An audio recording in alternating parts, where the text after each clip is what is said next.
He writes for CBS Sports, Sportsline, and Her Hoop Stats covering the WNBA. We welcome Calvin Wetzel onto Hoopsology. Welcome, Calvin. Hey, thanks for having me, guys. Looking forward to it. Thanks for coming on to the show. Really appreciate it. We have covered on Hoopsology the WNBA prior to this season, but this season, particularly for a number of reasons, really exciting. Just getting into everything.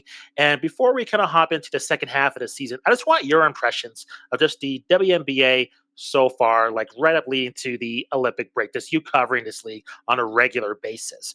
Just you can take it any way you want it, just your enjoyment, just kind of your kind of outside media kind of taking hold of this league more than other years, or your impressions of just kind of how just the races in terms of the top teams in the WF shaken out. What has been your impressions just right before like the Olympic break and right before things get started up again?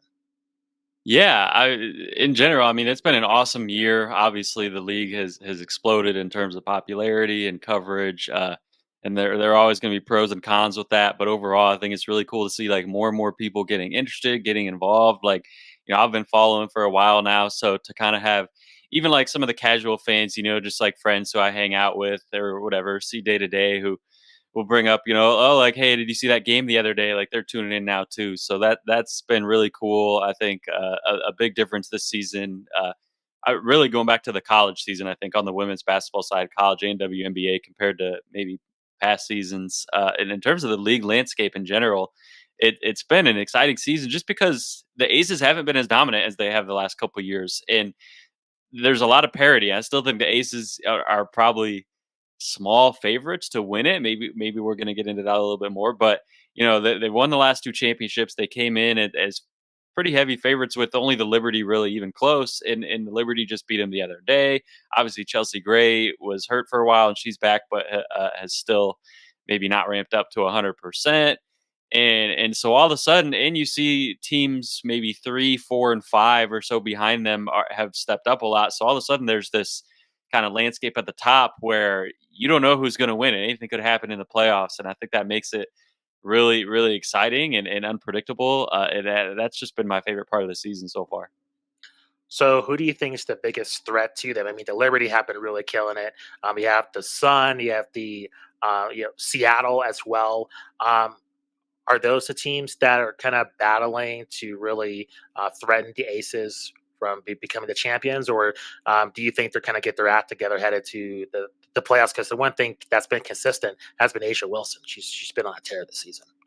Oh, Asia has been phenomenal. She's on pace to set all sorts of records. And even by her standards, she's already won MVPs before, and she's having a better season than she did when she won the MVP multiple times. So she's far and away the front runner for her third MVP, which is why the Aces are still in the position that they're in at towards the top of the league. But when you look at the biggest threats, I do think it has to be Liberty. First off, the Liberty obviously made the finals last year, didn't quite get over that hump to beat the Aces, basically brought back that whole team. And like I said, beat the Aces the other day in Las Vegas coming out of that Olympic break. They're at the top of the standings right now, have basically been the best team start to finish this year. Again, with the caveat that Chelsea Gray was not playing for the Aces for much of the season. But when you look at behind them, I do think it gets interesting with some of these other threats because there's like this race to try to catch the Aces and to some extent the Liberty now too. And all these other teams are adding pieces. So you saw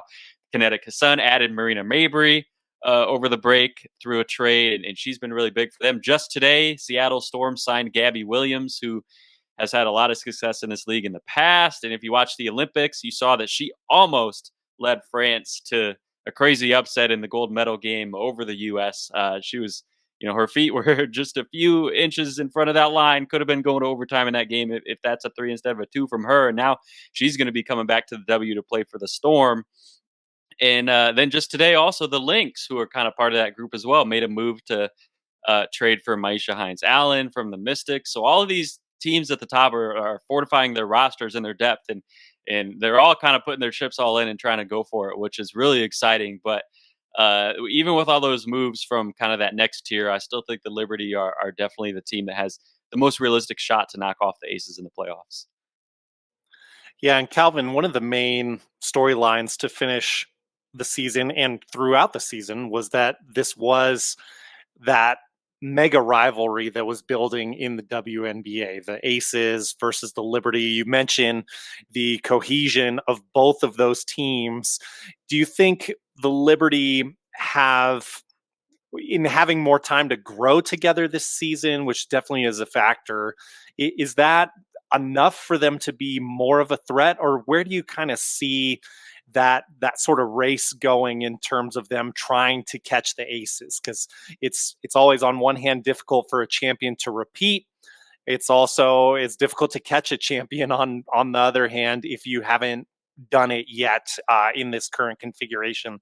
So how do you see that race playing out, and do you see the teams kind of coming closer together, talent and competitive balance wise?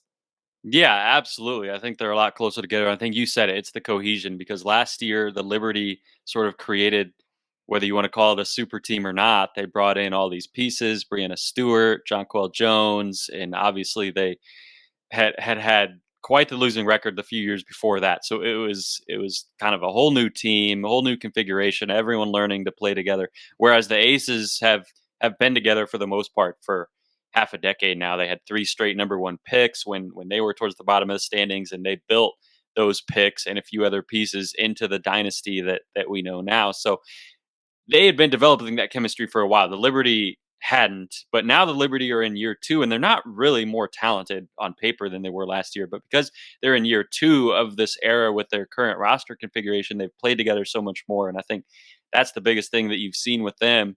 I do think they have a leg up too, just in terms of how they played early in the season, separating themselves in the standings. So they look very likely at this point to get that number 1 seed. And even if the Aces end up being firing on all cylinders, we see Chelsea Gray back to 100% health in the playoffs. They're probably going to have to go on the road because it's not going to be enough to get up to that number 1 spot in the standings. You're going to see them have to go on the road. You're going to have to see them face a little bit of a tougher schedule in the earlier part of the playoffs if they end up being the 3 seed or maybe even the 4 seed and have to play a tough first round matchup in that 4 versus 5 game. Maybe they're the 3 seed. Fever can get up to 6, and the Fever are playing so well right now, and that would be a tough matchup as well. So, whereas the Liberty, as the 1 seed, are likely going to get that 8 seed. Sky or the Dream, not as tough of a matchup. The Liberty might not be, they might be a little bit more rested coming in the finals if both those teams do make it there. Of course, if the Aces drop to the 4 seed, now you're talking about them meeting in the semifinals, 1 versus 4, which would be crazy. But yeah, I do think the Liberty have a lot of advantages over where they were at a year ago at this point, and so that's been a big thing for them. You mentioned the Contenders, many like top 5 teams there, kind of loading up, adding to their rosters just for kind of maybe our beginner or early adopting the WNBA type of fans. Is it easier to do that, to add talent to the roster in the WNBA compared to the NBA? I think, my mind goes to a lot of times like guys coming on for veteran minimums, things like that. That has always happened. I mean, just about every trade deadline or around that time to kind of maybe go get their first championship, things like that. Is there a little bit more mobility with rosters, generally speaking, in the WNBA that these big contenders can add these big talents? I would actually say it's the opposite. I would say it's a little bit harder in the WNBA, which makes it even Gotcha. more notable that some of these contenders have been doing that because you don't see trades of the magnitude of the Marina Mabry trade to the Sun. You don't see that in the middle of the season in the WNBA very often because Mm, of the salary cap structure and the roster structure. The rosters are shorter than in the NBA, and you don't have like the G League and things like this. You just have your team, 11 spots, maybe 12 max if a bunch of those players are on low contracts. But a lot of teams only carry 11, and if you get someone hurt, now you're only at that 9 or 10. So because of that shortened roster in the salary cap, I just think it makes it even harder to make some of those moves. And it's a 12-team league, so there are only 140, 150 players in this league. A lot of players who would be borderline starters if you had a league the size of the NBA are playing overseas somewhere. They're not even in the W. So I think it's just a totally different kind of setup, and it just makes it even more difficult, especially in the middle of the season, to rework your roster. But that just tells you that these teams who found a way to still do it are really, really going for it. The fact that they still made these significant moves in the middle of the season, they won it all. So it's really exciting. A quick timeout from the interview to request a favor. If you love our interviews, please subscribe to our YouTube channel and like this video to hear more interviews from the world of basketball, featuring journalists from SB Nation, ESPN, CBS Sports, and The Athletic. Now, back to the interview. So I want to pivot and focus on the Rookie of the Year race, a lot of attention. And I kind of want to get your synopsis of kind of the mainstream media, and particularly Dan Patrick. He was noting that it's kind of ridiculous to have this close race between Caitlin Clark and Angel Reese when it's so clear that Caitlin Clark is the clear-cut Rookie of the Year. Where do you fall on the lines of this? Because I've seen other conjecture saying this race is a lot closer, including myself, and really appreciating Angel Reese's game. But you can't deny just Caitlin Clark's impact just all over the floor. Not only filling up the stat sheet, but actually watching her play when she just has a dramatic effect on the floor. Do you think this is a runaway race with Caitlin Clark? Is she like, if the season was over today, is she the runaway, this number one clear cut winner of that award, or do you think it's a lot closer than what kind of the mainstream pundits are discussing? I think that's kind of a nuanced question because I do think that Caitlin Clark is the clear favorite, but I also think that Angel Reese has had a historic season. I think Angel Reese was the favorite a month and a half into the season over Caitlin Clark. Obviously, Clark had a pretty rough start to the season, and part of that was just the schedule that they threw at the Fever in the first month. So many back-to-backs, and they played almost all their games against the top 3 or 4 teams in the league, and she had all these expectations on her and all this pressure. So you saw her right away, like her first game, 10 turnovers, right? Like she took a little while to get her feet wet. Angel Reese kind of burst on the scene. Angel has been phenomenal the whole season, but I think what Caitlin has done since that early first month, that kind of rough patch that she had, in turning it around and putting up historic numbers, not for a rookie, just for anyone at all, in the last month or month and a half of the season, has given her the edge and putting her in front now. And the fact that she kind of has more momentum as well. The Fever are obviously trending up as a team. The Sky are trending down. I think Caitlin Clark is trending incredibly high as a player as well, in terms of how much she has improved even in just a short time in the league. If that continues over the last month of the season, I do think that it's going to be her award. But you have to feel very Angel Reese because I think there are a lot of seasons. I can think of a few in particular. I know 2021, for example, where Angel Reese would be far and away the front runner for Rookie of the Year with what she's done, breaking records in her own right. And again, not rookie records, just records, breaking Candace Parker's all-time double-double record, putting up monster numbers on the glass. And so I think it's a really, really cool story. The fact that they kind of became rivals in college and then came into the league and have continued that, I think they're going to be tied together for years to come, and both of them are going to make a historic mark on this league for years to come. And I do think that it's maybe a little bit closer than a lot of people think, but not close enough where I actually think that it's a coin flip or that Angel would win it right now. I do think that it would still be Caitlin's award, but I wouldn't necessarily write off what Angel has done. She does have a significantly higher on-off net rating. Caitlin's is basically break even, if you could believe that, which partly is because she was negative in that first month of the season. Hard to falter, but Angel's on-off is one of the top in the league when you look at what the Sky have done with her on the court and on the bench. So there are some metrics there that do point to Angel. I don't think it's enough to actually swing it in her favor. I think it's Caitlin Clark's award, like I said, but Angel has been an incredible story, and I don't think you can talk about the Rookie of the Year without acknowledging that, and just kind of dismiss what she's done.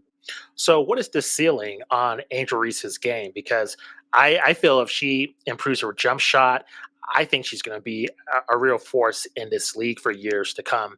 Like, what do you think is her potential outside of her rookie year?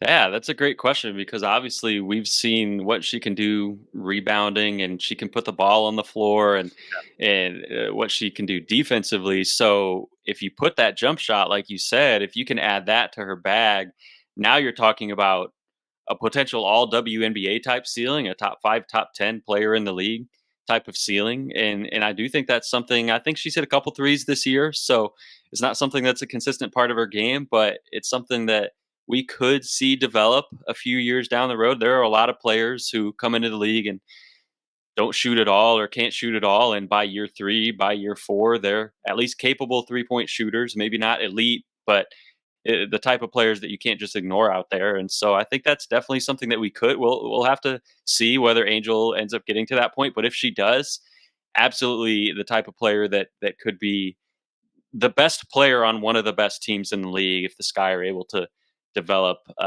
the core around her kind of back to where they were a few years ago when they won the championship. So I think that's the level that is her ceiling. And like you said, the jump shot is going to be the biggest key to getting there. Calvin, you mentioned all these great qualities from both of those Rookie of the Year candidates. I would highly agree. And I mean, what a godsend for the league in general and for basketball fans everywhere. I mean, it's been great to see. Do you find it odd how polarizing the discussion has been all season long regarding those two? Yeah, I mean, odd, not odd in the sense that I'm surprised because I know how social media is. Like, Sure. that's how it goes. It's I would have expected nothing less. But odd in the sense that I don't think it needs to be. I think we can appreciate both of these players for their amazing talents and what they're bringing to the game and how they've grown the game. I think both have done, going back a few years again to Iowa and LSU, have done a tremendous job bringing new eyeballs to the sport.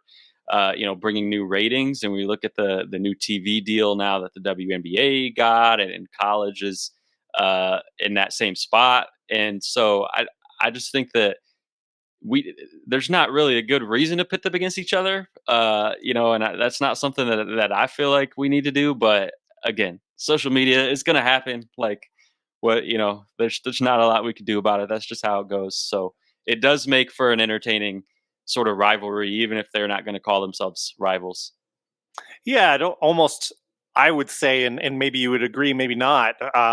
It almost kind of, to me, indicates a flaw in the media itself, both maybe the commercial side and the social media side that you brought up, rather than a flaw in those players.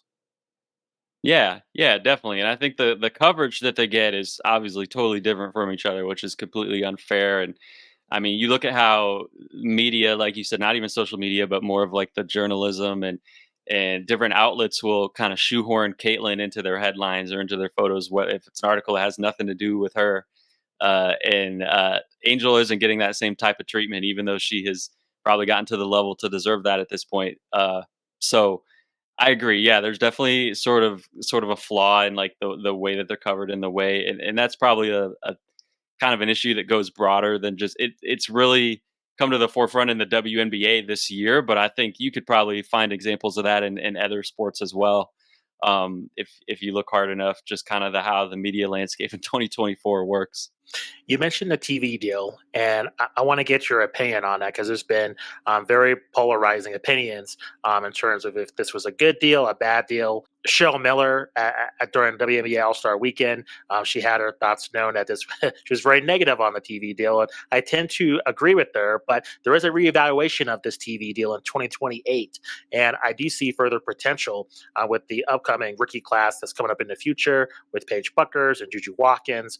There's this, I think, a lot of future stars coming into the W as well as league expansion. What did you make of this deal? Is this kind of the beginning? Is kind of too early to judge this, or should there be criticism in terms of what ended up for the league in terms of the rights deal?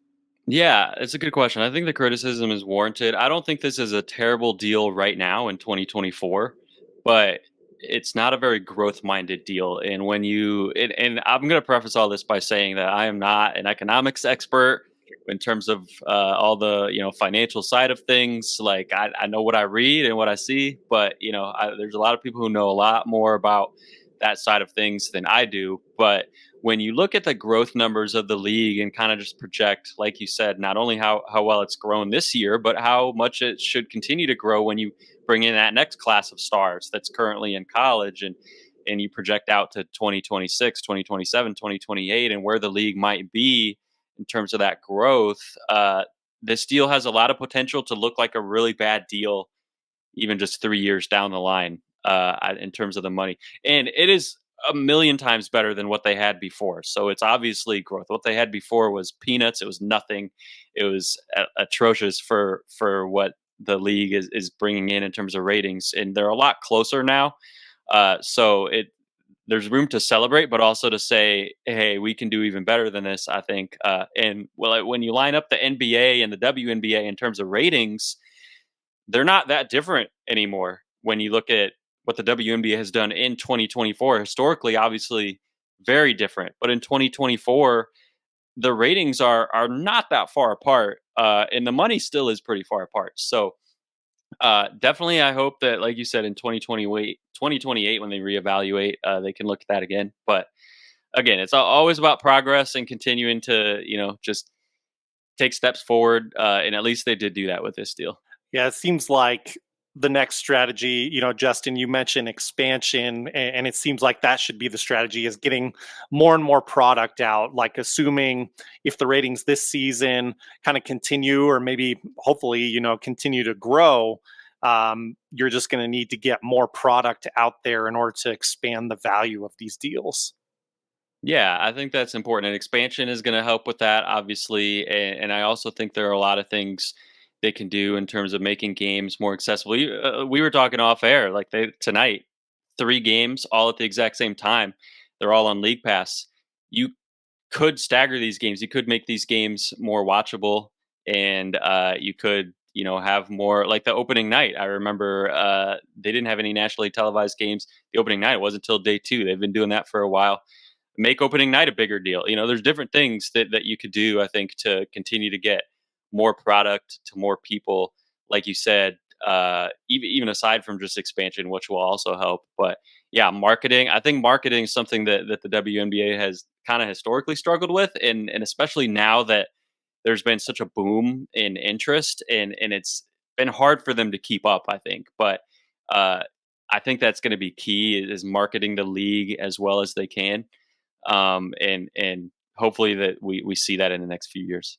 So I want to get your opinion on this. This has been a story that has been pretty relevant after the Olympics in Paris, and that's the Dearica Hamby lawsuit that she has. I believe it's against the Las Vegas Aces and the WNBA, just regarding her treatment when she was in Las Vegas. I noticed when the story broke, there wasn't a lot of like media coverage in terms of like the main players that covered the space on a regular basis, and just seeing the back and forth and seeing Becky Hammon deny the allegations in this lawsuit. I just want to get your opinion, just in terms of if all these claims appear to be true. I think it's very clear to me that Becky Hammon should never be a coach of any team in the WNBA or any NBA. Just in terms of, if this is true, weaponizing Dearica Hamby's health against her. And yet I still haven't seen this conjecture really take place on kind of at least in terms of social media, on a kind of serious level. And I'm just wondering why that is, when I believe even Becky Hammon has commented on this. So what are your thoughts kind of on this lawsuit? Yeah, well, it's hard to know because we don't know for sure, obviously, what exactly happened. I agree with you that if we hypothetically say that it's found out that Becky did do all these things and mistreat Dearica in the ways that she alleges, then absolutely, like, there's no place for that from any coach, and like there's no reason she shouldn't be coaching in the league anymore. Of course, I don't know for sure that those happened. I tend to give Dearica Hamby the benefit of the doubt here, because I think that, like, it doesn't seem like something that she would just make up per se. But until we have all the facts, it's hard to exactly know, like, what for sure to kind of formulate an informed opinion.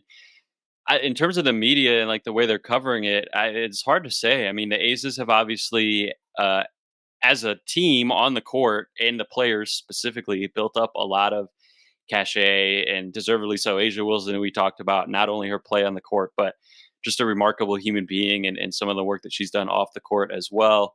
You can talk about some of the other players in that regard too, I think. So it's kind of hard to separate those to some extent, like how successful the Aces have been, how likable the players are, and what potentially Becky Hammon did in this specific situation.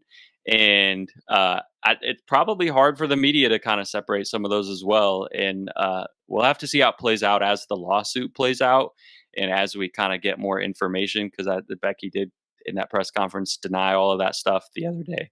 After that game, someone asked her about it. So we'll see. But yeah, it's definitely a situation that I'm keeping a close eye on, and how the league handles it. They obviously suspended Becky for 2 games when this first all came out. So clearly there's something there. But in terms of kind of the bigger picture, yeah, we'll have to kind of see how it plays out. I also want to touch with you, Calvin, just before we let you go. Just in terms of this season, the WNBA, what is one storyline that is being undercovered or that fans have not been really appreciating that you have taken notice during this season of the league? Oh man, that's a great question. I mean, there are several. I think I always love the kind of veteran rookies, I would call them. And we talk about the rookies that just came out of college, the quote real rookies, but players like Julie Van Loo, I think 31-year-old rookie, deserve a lot of shine. I think what Ty Harris and Dejanay Carrington have done with Connecticut, biding their time for 3 or 4 years out of college, on the bench behind some veterans, and Connecticut moves on from those veterans, and those two have done an outstanding job taking the reins in that backcourt. I think, I mean, I know I'm already giving you, more than one here, but there are so many players that I think don't get covered enough because of what we talked about. The way that Caitlin Clark gets covered sometimes overshadows some of the other players. I saw Jewel Lloyd the other day was asked in the post game about Caitlin Clark, and she basically said, well, I'm going to talk about my team. Let me tell you about my rookies, how Nika Mule has been, Jordan Horston in her second year. I don't know if you guys saw that quote, but Jewel was saying like, let's cover my rookies and my young teammates too. And Jordan Horston's another one who has been outstanding in the Seattle starting lineup. Probably will move to the bench once Gabby Williams gets over, but is going to be one of the best 6 players in the league. And on a star-studded team, she's been kind of that 5th player who has stepped up and really solidified the starting lineup. So a lot of players like that I think have just maybe flown under the radar who are really doing big things this year. Calvin, thank you very much for spending some time with us. Can you please let our audience know where they can find you on social media and then any other projects you're working on for the rest of the year as well? Yeah, you can find me at any of the social media at CWetzel31. I guess it's on the screen here, right? If you're watching is this going to be on YouTube? Correct. Yeah. So yeah, if you're on YouTube, CWetzel31. Throughout the rest of the year, I mean, I'll continue to have some coverage at CBS, CBS Sports HQ, joining their shows for segments on WNBA and things like that. And then once we get into college season, I'll definitely have some more coverage as well. Looking forward to that in November. Awesome. Thanks, Calvin. Thank you, guys.